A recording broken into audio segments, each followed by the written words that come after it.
Friends, ಹೇಗಿದ್ದೀರಾ? ನಾನು ನಿಮ್ಮ ಪ್ರೀತಿ ಸ್ಮಿತಾ. ನಾನು ಸ್ಮಿತಾ ಚಾನಲ್ಗೆ ಸ್ವಾಗತ. ಇವತ್ತಿನ ವಿಡಿಯೋದಲ್ಲಿ ನಾನು ಸೌಜನ್ಯ ಎಂಬ ಪ್ರಕರಣದ ಬಗ್ಗೆ ಮಾತಾಡ್ತಾ ಇದ್ದೇನೆ ಫ್ರೆಂಡ್ಸ್. ಅಂದರೆ ನಮ್ಮ ಮನೆ ಮಗಳು ಅಂತಲೇ ಹೇಳ್ಬೋದು ಸೌಜನ್ಯ.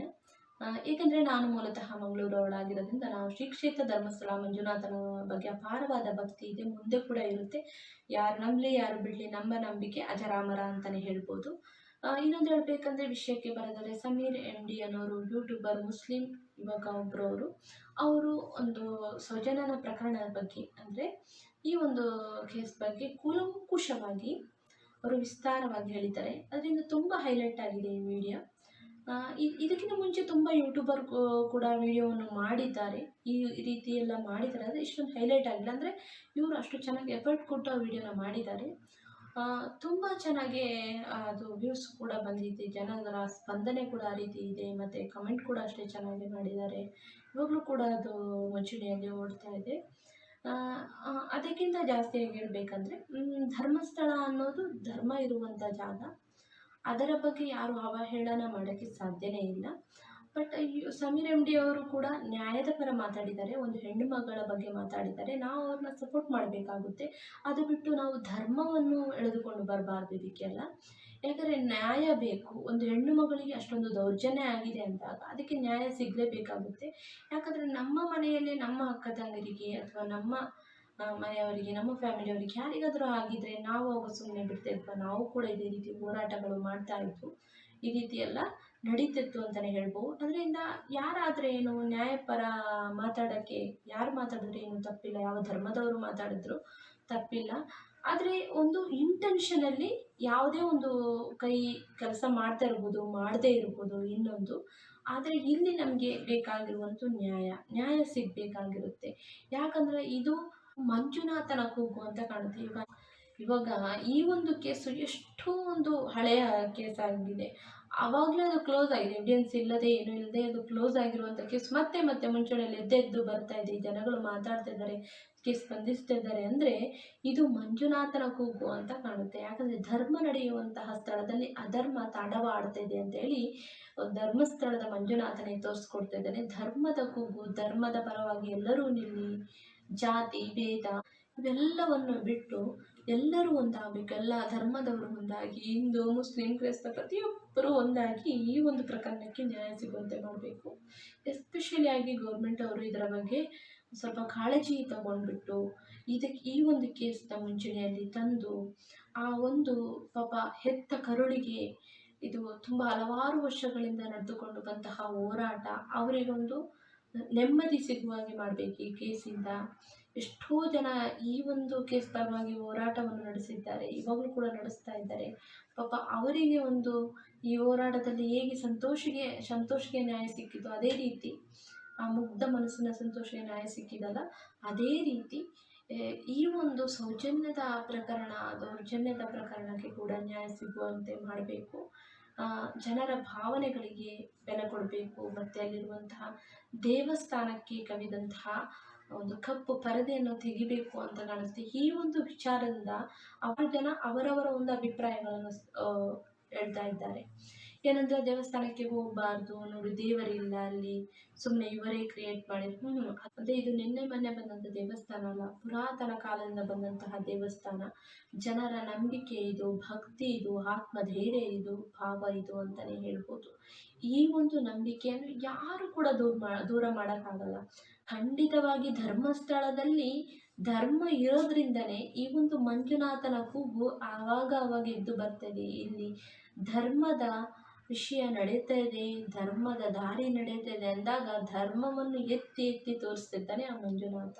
ಈ ಪ್ರತಿಯೊಬ್ಬರು ಕೂಡ ಒಂದಾಗಿ ಈ ಒಂದು ಹೋರಾಟಕ್ಕೆ ಕೈ ಜೋಡಿಸಿ ಈ ಒಂದು ಸೌಜನ್ಯ ಪ್ರಕರಣಕ್ಕೆ ನ್ಯಾಯವನ್ನು ಖಂಡಿತವಾಗಿ ಒದಗಿಸಿಕೊಡ್ಬೇಕಾಗುತ್ತೆ.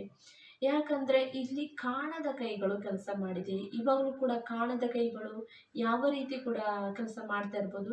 ಏನಾದರೂ ಒಂದು ಧರ್ಮ ಒಡೆಯೋಕ್ಕೆ ಕೆಲಸ ಮಾಡ್ತಾ ಇರ್ಬೋದು, ಅಥವಾ ಇನ್ನೊಬ್ಬರ ನಂಬಿಕೆಯ ಮೇಲೆ ಘಾಸಿ ಮಾಡೋಕ್ಕೆ ಕೆಲಸ ಮಾಡ್ತಾ ಇರ್ಬೋದು, ಅಥವಾ ಈ ಒಂದು ಅನ್ಯಾಯವನ್ನು ಮುಚ್ಚಿಡೋಕ್ಕೆ, ಈ ದೌರ್ಜನ್ಯವನ್ನು ಮುಚ್ಚಿಡೋಕ್ಕೆ ಕೆಲಸ ಮಾಡ್ತಾ ಇರ್ಬೋದು. ಯಾವುದೇ ರೀತಿ ಕೈವಾಡಗಳು ನಡೀತಾ ಇರ್ಬೋದು. ಆದರೆ ನಂಬಿಕೆ ಅನ್ನೋದು ಅಜರಾಮರ.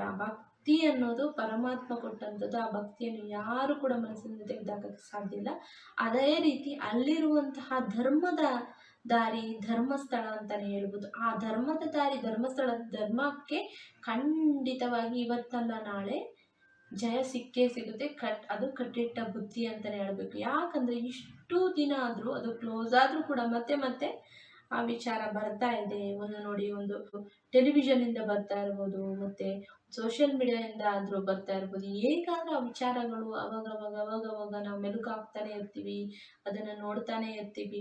ನಾನು ಹಲವಾರು ವರ್ಷಗಳಿಂದ ಆದಾಗಿಂದ ಕೂಡ ಒಂದು ವಿಷಯಗಳನ್ನು ನಾನು ಕುಲಂಕುಷವಾಗಿ ನೋಡ್ಕೊಂಡು ಬಂದಿದ್ದೀನಿ. ಎಲ್ಲರಿಗೂ ಇದನ್ನ ವಿಸ್ತಾರವಾಗಿ ಹೇಳುವಂಥ ವಿಷಯ ಏನಿಲ್ಲ, ಎಲ್ಲರೂ ಗೊತ್ತಿರುವಂಥ ವಿಷಯನೇ.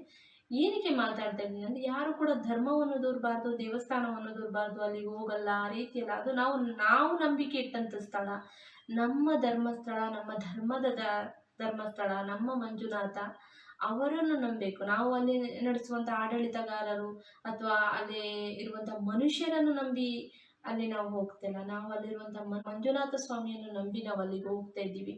ಅದರಿಂದ ಖಂಡಿತವಾಗಿ ಆ ಮಂಜುನಾಥ ಸ್ವಾಮಿ ಅವರಿಗೆ ಖಂಡಿತವಾಗಿ ಶಿಕ್ಷೆ ಕೊಟ್ಟೇ ಕೊಡ್ತಾನೆ. ಇವತ್ತಲ್ಲ ನಾಳೆ ಖಂಡಿತವಾಗಿ ಕೊಡ್ತಾರೆ. ಮತ್ತು ಸಮೀರ್ ಎಂಬುವರು ಈ ಒಂದು ಹೆಣ್ಣು ಮಗಳ ಬಗ್ಗೆ ನ್ಯಾಯದ ಪರ ಹೋರಾಡಿದ್ದಾರೆ. ಅವರ ಬಗ್ಗೆ ನಾವು ಸಪೋರ್ಟ್ ಮಾಡಬೇಕು. ಮತ್ತು ಸಮೀರ್ ಅನ್ನೋರು ಈ ಒಂದು ಸೌಜನ್ಯದ ಪ್ರಕರಣದ ಬಗ್ಗೆ ಮಾತಾಡಿದ್ದಾರೆ. ಅವರು ನ್ಯಾಯಪರ ಮಾತಾಡಿದ್ದಾರೆ. ಆ ಒಂದು ಹೆಣ್ಣು ಮಗಳ ಬಗ್ಗೆ ಮಾತಾಡಿದ್ದಾರೆ. ನಾವು ಸಪೋರ್ಟ್ ಮಾಡಬೇಕಾಗುತ್ತೆ. ಯಾಕಂದರೆ ಇದನ್ನು ಯಾವ ಧರ್ಮದವರು ಮಾತಾಡ್ಬೋದು. ಆ ಧರ್ಮ ಈ ಧರ್ಮ ಅಂತ ನಾವು ಧರ್ಮವನ್ನು ಎಳೆದುಕೊಂಡು ಬರಬಾರ್ದು ಇಲ್ಲಿಗೆ.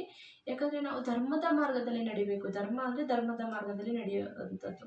ಇಲ್ಲಿ ಅನ್ಯಾಯ ನಡೀತಿರುವಾಗ ನಾವು ಆ ಅನ್ಯಾಯಕ್ಕೆ ನಮ್ಮ ಧರ್ಮವನ್ನು ಎತ್ತಿಕೊಂಡು ಬಂದರೆ ಅದೇನಾಗುತ್ತೆ? ಅಲ್ಲಿ ನೋಡಿ, ಆ ಪರಮಾತ್ಮನಿಗೆ ನಾವು ಒಂದು ಬೆಲೆ ಕೊಟ್ಟಿಲ್ಲದಾಗೆ ಆಗುತ್ತೆ. ಆ ಪರಮಾತ್ಮನ ಮಂಜುನಾಥನ ಕೂಗಿಗೆ ನಾವು ಆಲಿಸಿ ಕೂಗು, ಮಂಜುನಾಥನ ಒಂದು ಧರ್ಮದ ಕೂಗನ್ನು ನೀವು ಆಲಿಸಿ, ಅದಕ್ಕೂ ಒಂದು ಸ್ಪಂದಿಸಿ, ಅದಕ್ಕೊಂದು ನ್ಯಾಯ ಸಿಗುವ ಮಾಡಿ. ಧರ್ಮಸ್ಥಳಕ್ಕೆ ನಿಜವಾಗಿ ಕಳಂಕ ಈ ವಿಚಾರದಿಂದ ಬಂದಿರೋದ್ರಿಂದ ಆ ಕಳಂಕವನ್ನು ಎಷ್ಟು ವರ್ಷದವರೆಗೆ ನೀವು ಹೇಳ್ಕೊಂಡು ಹೋಗ್ತೀರಾ, ಎಷ್ಟು ವರ್ಷದವರೆಗೆ ಮುಂದೂಡ್ಕೊಂಡು ಹೋಗ್ತೀರಾ? ಆದಷ್ಟು ಬೇಗ ಅದನ್ನು ಕಳಚಿದ್ರೆ ಅವಾಗ ಈ ರೀತಿ ಎದ್ದು ಬಂದು ನಮ್ಮ ಧರ್ಮಸ್ಥಳದ ಬಗ್ಗೆ, ಧರ್ಮದ ಬಗ್ಗೆ ಮಾತಾಡುವಂತಹ ಅವಕಾಶ ಯಾರಿಗೂ ಕೂಡ ಇರುವುದಿಲ್ಲ. ಯಾಕಂದರೆ ಅದು ಒಂದು ಜನರ ನಂಬಿಕೆ. ಕೋಟ್ಯಾಂತರ ಭಕ್ತಾದಿಗಳಿದ್ದಾರೆ, ಅದನ್ನು ನಂಬಿಕೊಂಡು ಬರ್ತಾ ಇರ್ತಾರೆ, ನಂಬಿಕೆ ಇಟ್ಟಿರ್ತಾರೆ. ಅವರ ಮನಸ್ಸಿಗೆ ಘಾಸಿ ಮಾಡುವಂಥ ವಿಷಯ ಇದು ಅಂತ ಹೇಳ್ಬೋದು. ಮತ್ತು ಯಾರು ಕೂಡ ಭಕ್ತಾದಿಗಳಲ್ಲಿ ಹೋಗ್ತಾ ಇರೋದು ಅಲ್ಲಿರುವಂಥ ಮನುಷ್ಯನನ್ನು ನೋಡಿ ಹೋಗ್ತಾ ಇಲ್ಲ, ಅಲ್ಲಿರುವಂಥ ಪರಮಾತ್ಮ ಶಿವ ಮಂಜುನಾಥ ಸ್ವಾಮಿಯನ್ನು ನೋಡಿ ಹೋಗ್ತಾ ಇದ್ದಾರೆ. ಅಲ್ಲಿ ಅವರು ಅಗಾಧವಾದ ಒಂದು ಭಕ್ತಿ ತುಂಬಿಕೊಂಡು ಹೋಗ್ತಿದ್ದಾರೆ, ನಂಬಿಕೆಯನ್ನು ತುಂಬಿಕೊಂಡು ಹೋಗ್ತಿದ್ದಾರೆ. ಅಂದರೆ ಯಾರು ಕೂಡ ಮಂಜುನಾಥನ ಬಗ್ಗೆ ಕೆಟ್ಟ ಕೀಳರಿಮೆಯನ್ನು ತರೋಕ್ಕೆ ಸಾಧ್ಯನೇ ಇಲ್ಲ.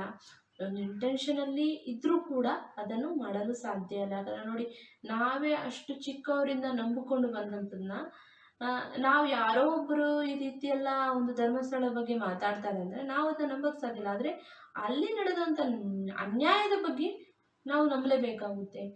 ಒಂದಲ್ಲ ಎರಡಲ್ಲ, ಎಷ್ಟೋ ಜನರ ಜೀವಗಳು ಹೋಗಿದೆ, ಎಷ್ಟೋ ಜೀವ ಅಲ್ಲಿ ಬಲಿದಾನ ಮಾಡಿದರೆ ಆ ಒಂದು ವಿಷಯಕ್ಕೆ ಆಗಿದೆ.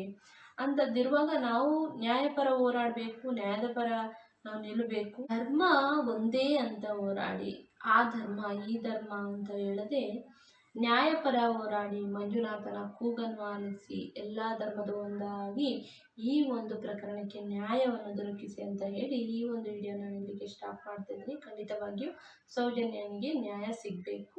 ಸಮೀರ್ MT ಅವರು ಮಾಡಿರುವಂತಹ ವಿಡಿಯೋ ಯಾವುದೇ ಕಾರಣಕ್ಕೂ ತಪ್ಪಲ್ಲ, ಅದಕ್ಕೆ ಕೂಡ ನಾವು ಸಪೋರ್ಟ್ ಮಾಡಬೇಕಾಗುತ್ತೆ. ಈ ಒಂದು ವಿಷಯದಿಂದ ನನ್ನ ಒಂದು ಮಾತಿಂದ ಯಾರಿಗಾದರೂ ಬೇಜಾರಾಗಿದ್ದರೆ, ನೋವಾಗಿದ್ದರೆ ನನಗೆ ಕ್ಷಮೆ ಇರಲಿ ಅಂತ ಕೇಳಿ ಇಲ್ಲಿಗೆ ನನ್ನ ಒಂದು ವಿಡಿಯೋನ ನಾನು ಸ್ಟಾಪ್ ಮಾಡ್ತಾಯಿದ್ದೀನಿ ಫ್ರೆಂಡ್ಸ್. ಐ ಹೋಪ್ ಎಲ್ಲರಿಗೂ ವಿಡಿಯೋ ಇಷ್ಟ ಆಗಿದೆ, ತಿಳ್ಕೊಂಡು ಇಷ್ಟ ಆಗಿದೆ. ಏನು ಮಾಡಬೇಕು ನಿಮ್ಗೆ ಗೊತ್ತು, ಇವತ್ತು ನಾನೇನು ಹೇಳಲ್ಲ. ಅದೇ ರೀತಿ ಎಲ್ಲರಿಗೂ ನನ್ನ ಧನ್ಯವಾದಗಳು.